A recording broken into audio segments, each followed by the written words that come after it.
Sir ಸಮಸ್ಯೆ ಏನಂದರೆ ಈ ತಬ್ರೇಜ್ ಪಾಷಾ ಅಂತ ಹೇಳಿ ನನ್ನ ಬಾಮೈದ ಅವಳು ಮದುವೆ ಆಗಿದ್ದಾನೆ ಆಸಿಯಾ ಖಾನಮ್ ಅಂತ ಹೇಳಿ ಇಲ್ಲೇ ಅಡೆಪೇಟೆ ದರ್ಗಾ ಮೌಲಾದಲ್ಲಿ. ಅವನು ಮದುವೆ ಆಗಿ 7 ವರ್ಷ ಆಗಿದೆ. ಲಾಸ್ಟ್ 7 ಮಂತ್ಸ್ ಬ್ಯಾಕ್ ಅವ್ನು ಡೆತ್ ಆಯಿತು ಆಕ್ಸಿಡೆಂಟ್ ಆಗಿ. ಈಗ ಅವ್ನು ಆಕ್ಸಿಡೆಂಟ್ ಆದಮೇಲೆ ಅವ್ರ ತಾಯಿ ಒಬ್ಬರೇ ಆಗಿದ್ದಾರೆ. ಅವ್ರ ತಾಯಿಗೆ ಹಿಂದೆ ಮುಂದೆನೂ ಯಾರೂ ಇಲ್ಲ. ಅಂಥ ಸಂದರ್ಭದಲ್ಲಿ ಈಗ ಅವ್ರ ಮಗನೂ ಸತ್ತೋದ. ಈಗ ತಾಯಿನೂ ಮಕ್ಕಳೂ ಕೊಡ್ತಾಯಿಲ್ಲ ಅವರು ನೋಡೋದಕ್ಕೆ. ಈಗ ಇವರು ಡಿಸೈಡ್ ಮಾಡಿ ನಾನು ಬದುಕೋದೇ ಬೇಡ ಅಂತ ಹೇಳಿ ಪೆನಾಲ್ ಕುಡಿದು ಟ್ಯಾಬ್ಲೆಟ್ ತೊಗೊಂಡಿದ್ದಾರೆ. ಇದೆಲ್ಲ ಮಾಡ್ಕೋಬೇಕಾದ್ರೆ ಇದಕ್ಕೆಲ್ಲ ಹೊಣೆ ಯಾರು ಸರ್?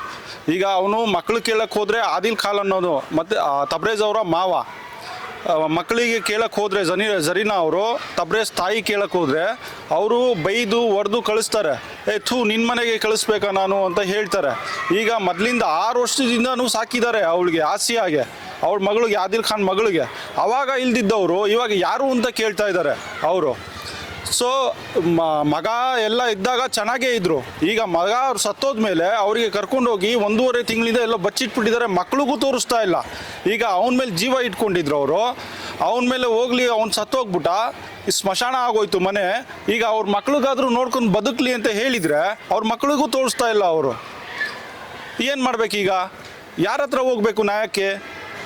ಪೊಲೀಸವ್ರ ಹತ್ರ ಹೋದರೆ ಪೊಲೀಸವ್ರು ಇಡ್ತಾರೆ, ಅವ್ರ ಹತ್ರನೇ ಮಗು ಇರಬೇಕು ಅಂತ ಹೇಳಿ. ಈಗ ಇವ್ರ ಹತ್ರ ಬಂದರೆ ಇವ್ರು ನೋಡಿದರೆ ನೆನ್ನೆ ಇನ್ಸಿಡೆಂಟ್ ಮಿತಿ ಮೀರಿ ನೆನ್ನೆ ಈ ಥರ ಇನ್ಸಿಡೆಂಟ್ ಆಗಿದೆ. ಹೇಗೋ ನಾವೆಲ್ಲ ಸೇರಿ ಕುಟುಂಬದವರೆಲ್ಲ ಸೇರಿ ಅವರಿಗೆ ಉಳಿಸ್ಕೊಂಡಿದ್ದೀವಿ. ನಾಳೆ ದಿವಸ ಏನಾದರೂ ಹೆಚ್ಚು ಕಡಿಮೆ ಆದರೆ ಇದಕ್ಕೆಲ್ಲ ಜವಾಬ್ದಾರಿ ಆದಿಲ್ ಖಾನ್ ಮತ್ತು ಅವಳ ಮಗಳು ಮತ್ತು ಅವರ ಅಕ್ಕ, ಅವರ ತಾಯಿನೇ ಆಗ್ತಾರೆ ಸರ್. ಏನಾದರೂ ಹೆಚ್ಚು ಕಡಿಮೆ ಆದರೆ ಅವ್ರಿಗೆ ಇಷ್ಟನ್ನು ನಾನು ಹೇಳಕ್ಕೆ ಬಯಸ್ತೀನಿ ಸರ್. ಏನಾಗಿದೆ ಇಲ್ಲಿ ಸರ್? ಈಗ ಅಡ್ಮಿಟ್ ಮಾಡಿದ್ದೀವಿ. ಪಾಯ್ಸನ್ ತೊಗೊಂಡಿದ್ರು ಇವರು, ಪೆನಾಲು ಮತ್ತು ಟ್ಯಾಬ್ಲೆಟ್ಸ್ ತೊಗೊಂಡಿದ್ರು ನಿನ್ನೆ ರಾತ್ರಿ. ಇವಾಗ ಬಂದು ಅಡ್ಮಿಟ್ ಮಾಡಿದ್ದೀವಿ. ಈಗ ಸ್ಟೇಬಲಲ್ಲಿ ಇದ್ದಾರೆ ಸರ್. ಸೊ ನೋಡ್ತೀವಿ, ಡಾಕ್ಟರ್ಸ್ ಹೇಳ್ತಾ ಇದ್ದಾರೆ, ನೋಡ್ತೀವಿ, ಇನ್ನೂ ಒಂದು ದಿನ ಟೈಮ್ ಇರಲಿ ಅಂತ ಹೇಳ್ತಾ ಇದ್ದಾರೆ ಸರ್. ಸರ್ ನಮಗೆ ಒಂದೇ ಸರ್, ಮಕ್ಕಳಿಗೆ ಅವ್ರಿಗೆ ತೋರಿಸ್ಬೇಕು, ಅವ್ರ ಹತ್ರ ಕಳಿಸ್ಬೇಕು. ಸೊ ಪೊಲೀಸವರು ನ್ಯಾಯ ಕೊಡಬೇಕು, ನಮಗೆ ಸರಿಯಾದಂತಹ ನ್ಯಾಯ ಕೊಡಬೇಕು. ನ್ಯಾಯ ಅಂತೂ ಸಿಕ್ಕಿಲ್ಲ ನಮಗೆ. ಅವನಿಗಂತೂ ತಬ್ರೇಜ್ಗಂತೂ ನ್ಯಾಯ ಸಿಕ್ಕಿಲ್ಲ, ಇವ್ರಿಗಂತೂ ನ್ಯಾಯ ಸಿಗಲೇಬೇಕು ಸರ್. ಅದೇ ನಮ್ಮ ಬೇಡಿಕೆ ಇರೋದು ನಿಮ್ಮ ಮುಂದೆ. ನಿಮ್ಮ ಮುಖಾಂತರ ನಮಗೇನಾದರೂ ನ್ಯಾಯ ಕೊಡ್ಸಂಗಿದ್ರೆ ಕೊಡಿಸಿ ಸರ್. ಶಾರುಖ್ ಅಂತ ಸರ್.